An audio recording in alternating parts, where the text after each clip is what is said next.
ចំណុចមួយចំនួនដែលម៉ាក់កំពុងតពោពោះនឹងបើជិះបានគួរតែជិះដើម្បីកុំឲ្យប៉ះពាល់ដល់កូនក្នុងផ្ទៃការស្រាវជ្រាវជាច្រើនបានបង្ហាញថាភាព stress តបប្រមល់ឬធ្លាក់ទឹកចិត្តអំឡុងពេលពោពោះអាចបង្កើនឱកាសឲ្យម៉ាក់សម្រាលកូនមុនកាលកំណត់ឬមួយក៏កូនកើតមកអត់គ្រប់គីឡូជាដើមប៉ុន្តែនៅមានចំណុចខ្លះទៀតដែលអាចបង្កផលប៉ះពាល់ដល់កូនដែរដូចជាម៉ាក់គួរតមហើយនឹងជៀសវាងដើម្បីសុខភាពឲ្យកូនជាទីស្រឡាញ់ចំណុចទាំងអស់ហ្នឹងរួមមានទី1នឹងចំនួនហើយនឹងការស្រែកខ្លាំងការឆ្លោះបង្កឲ្យកើតមានអារម្មណ៍ធុញថប់ហើយនឹងធ្លាក់ទឹកចិត្តជាហេតុនាំឲ្យមានផលប៉ះពាល់ដល់កូនក្នុងផ្ទៃពិសេសហ្នឹងគឺប្រព័ន្ធការពារនិងខួរក្បាលរបស់ពួកគេបន្ថែមពីនេះពេលម៉ាក់ស្រែកខ្លាំងក៏អត់ល្អដល់កូនដែរវាអាចបង្កឲ្យមានអាការៈឈឺក្បាលក្អួតហើយនឹងបញ្ហាដល់ដំណេកអញ្ចឹងហើយដើម្បីសុខភាពកូនម៉ាក់គួរជៀសវាងចំណុចទី2ញ៉ាំជាតិស្ករច្រើនពេកការសិក្សាបានបង្ហាញថាម៉ាក់ដែលសូបយកជាតិស្ករច្រើននៅពេលពោពោះហ្នឹងអាចបង្កឲ្យមានបញ្ហាមួយចំនួនដល់កូនដូចជាការចងចាំ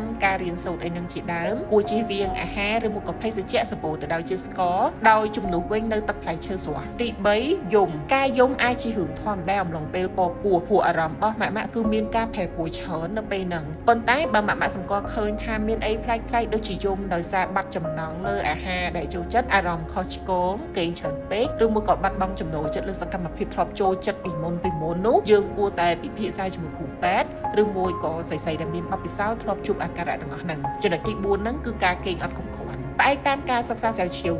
78% នៃស្ត្រីដែលកំពុងតពោពោះហ្នឹងតែងកើតមានបញ្ហារំខានដល់ដំណេករបស់ពួកគាត់ហ្នឹងគឺដោយសារតែបំរែបំរួលអរម៉ូនវាគឺជាដើមហេតុដែលធ្វើឲ្យម៉ាក់អាសាអស់កម្លាំងលហិតលហើយអញ្ចឹងម៉ាក់គួរស្វែងរកវិធីដោះស្រាយចំពោះបញ្ហារំខានដំណេកហ្នឹងព្រោះការគេងអត់លក់ស្កប់ស្កល់ហ្នឹងអាចបង្កឲ្យម៉ាក់មានអាការៈឈឺពោះយូរពេលសម្រាប់កូនទី4ផឹកជាតិកាហ្វេអ៊ីនផ្អែកតាមការសិក្សាជាច្រើនហ្នឹងបើសិនជាម៉ាក់ដែលកំពុងតពោពោះពិសាជាតិកាហ្វេអ៊ីនច្រើនពេកអាចបង្កផលប៉ះពាល់ដល់កូននៅក្នុងផ្ទៃអញ្ចឹងកូនកើតមកគឺអាចអត់គ្រប់គីឡូឬមួយក៏អាចរលូតជាដើមតែហ្នឹងម៉ាក់គួរតែគប្បីយកចិត្តទុកដាក់ខ្លាំងបំផុត